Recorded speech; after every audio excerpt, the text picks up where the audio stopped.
মুখ্যমন্ত্রীর নির্দেশ অনুযায়ী তাদের কম্পেনসেশন আমরা দেব 10 লাখ টাকা। ডুবুরি নামিয়েও শেষ রক্ষা হলো না। লেদার কমপ্লেক্সে ম্যানহোল পরিষ্কার করতে নামা 3 শ্রমিকেরই মৃত্যু হয়েছে।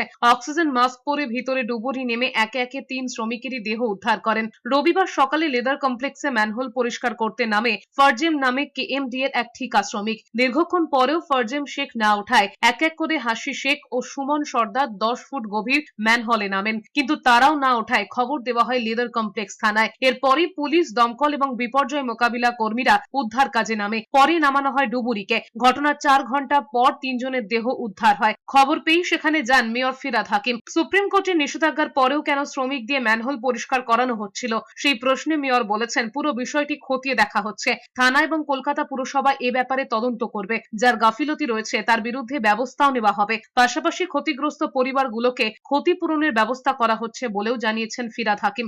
2013 থেকে দেশে আইন করে বিষয়টি নিষিদ্ধ হলেও মানা হচ্ছিল না। এরপর গত মাসের 29 তারিখ সুপ্রিম কোর্ট কলকাতা সহ দেশের 6 শহরে ম্যানহোলে শ্রমিক নামিয়ে পরিষ্কারের ওপর নিষেধাজ্ঞা জারি করে। সুপ্রিম কোর্টের নির্দেশে 4 দিনের মধ্যেই লেদার কমপ্লেক্সে অঘটন ঘটেছে। কজ অফ ডেথটা কি, কেন এটা হঠাৎ করে একটা মানুষের ভিতরে ঢুকলো, কেন মারা গেল এবং কেন তারপর তাকে বাঁচাতে গিয়ে আবার 2 জন মারা গেল, এইটা পুরোপুরি ইনকোয়ারি। কোনো গরিব মানুষ তার মৃত্যু